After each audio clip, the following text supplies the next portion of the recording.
Hi guys! Praise to Jesus and Mary. So ngayon, nandito tayo ngayon sa Santa Maria, Bulacan. Ayan, so nasa harapan ko ngayon ang simbahan ng La Purísima de Santa Maria. Pupunta tayo ngayon sa kanilang ginaganap na Marian exhibit today. So I'm so excited kasi this is my first time na makikita yung exhibit nila at saka hopefully yung loob ng simbahan. So, samahan nyo kami. Let's go! If I'm not mistaken, ang fiesta nila ay February 7 and 8. Today is February 6. February 6 ba ngayon? February 6. So, February 7, bukas ay Vísperas Mayores na nila. Tapos 8 ang feast day. So guys, nandito na kami sa loob ng exhibit area. Sobrang solemn, kaya bumubulong lang ako, hindi pwedeng malakas ang hindi pwedeng loud ang voice. Nakalagay din naman dun sa kanilang warning sa may door bago pumasok sa loob. If ever na gusto nyo pumunta dito guys, hindi kayo magsisisi kasi sobrang ganda ng mga images sa loob. Alam niyo yung kahit masama ugali niya, babait kayo. Charot. So, ang gaganda ng mga alas ni Mama Mary. I love that necklace. Mama Mary, akin na lang po yan. Charot. Ang ganda rin ng kanyang face. Ito naman guys, ang patrona ng Diocese ng Malolos, ang Immaculada Concepcion de Malolos. Alam niyo guys, love na love ko din yung face ng birhen na ito kasi napakaganda talaga ng kanyang mukha. Very maamo and very nanay talaga. Alam niyo yung mukha na talagang nanay yung mukha niya. Yung nanay na mapagmahal. Ganong aura yung face niya. Very beautiful. Ito namang birhen na ito, if I'm not mistaken, gawa ata siya sa ivory. Sobrang ganda ng image guys. As in, natitingin-tingin kasi ako ng mga image ng Lanaval para magkaroon ako ng idea kapag inayusan ko na yung Lanaval namin. So, ayan. Very beautiful image. Ito naman guys, Nuestra Señora de la Consolación y Correa. Ayan. Ang segunda patrona ng bayan ng Pompong. Very beautiful image din siya. At ang vestment, di ba?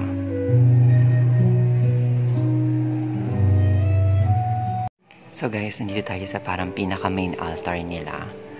Nanghihinayang talaga ako guys kasi yung mga images na gusto ko talagang malapitan, sama-sama sila dito sa taas na parang stage.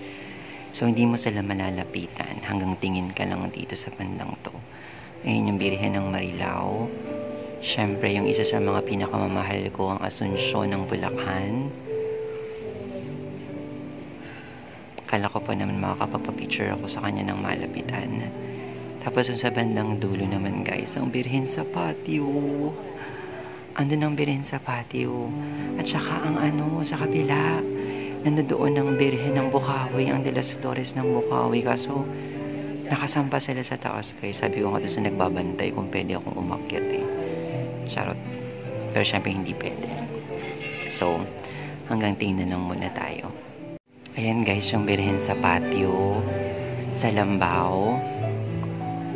Ito yung Nuestra Señora del Carmen de San Sebastian sa Pulong Buhangin.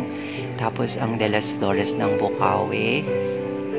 Tapos ang isa pang sinisintang Birhen, ang Birhen na kagalingan ng mga may sakit. Nandyan sila sa taas guys, hindi sila pwedeng lapitan. Hi po! Ang ganda ng Birhen ng Bukawi guys.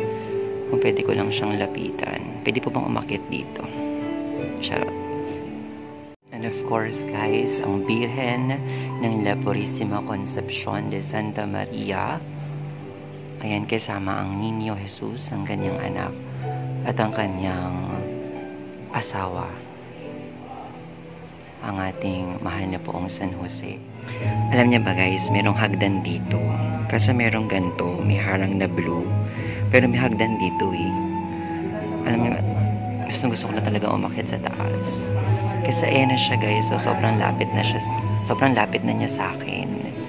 Tsaka yung ibang Birhen pa. Kaso bawal kasi umakyat eh.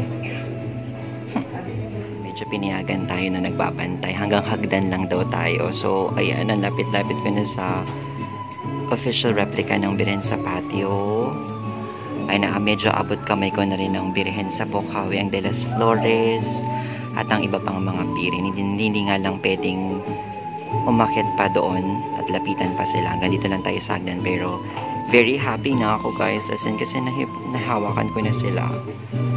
Very beautiful images ni Mama Mary. At saka yung mga sinisinta kong imahe ng mahal na Birheng Maria. Guys, pinayagan ako nung nagbabantay. I'm so happy. Makakalapit ako ng mabilis sa kanya. Sabi na nagbabantay, bilisan ko lang daw. Kasi gusto ko talaga lumapit sa Birhen na ito. Ayan. I don't know if ito ba ay Callejera or official replica. I don't know. Pero ayan, yan po ang Birhen sa Bocaue. Napayagan nun ako nagbabantay na makakit dito sa taas. Pero bibilisan ko lang. And I'm so happy. Ang Birhen sa Lambao. Ang Birhen ng kagalingan ng mga may sakit na dun sa kabilang Asuncion. Pero yon, mga sister, pwede po ba akong magpaalam sa inyo? Nalapitan ko lang po yung Birhen ng Asuncion. Hindi ko po hihipuin. Saglit na saglit lang po. Okay, pwede naman makita. Okay lang po. Huwag lang hihipuin. No. Gusto ko po kasi talaga siyang malapitan. Opo, basta wag lang po. Okay lang po ba? Okay, Salamat po, salamat po. Opo, saglit na saglit lang po. Okay, malayo pa kasi. Ayan, salamat po.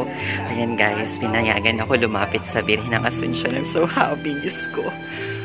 Ayan siya guys. Oh my God. I'm so happy na lapitan ko siya ng malapit.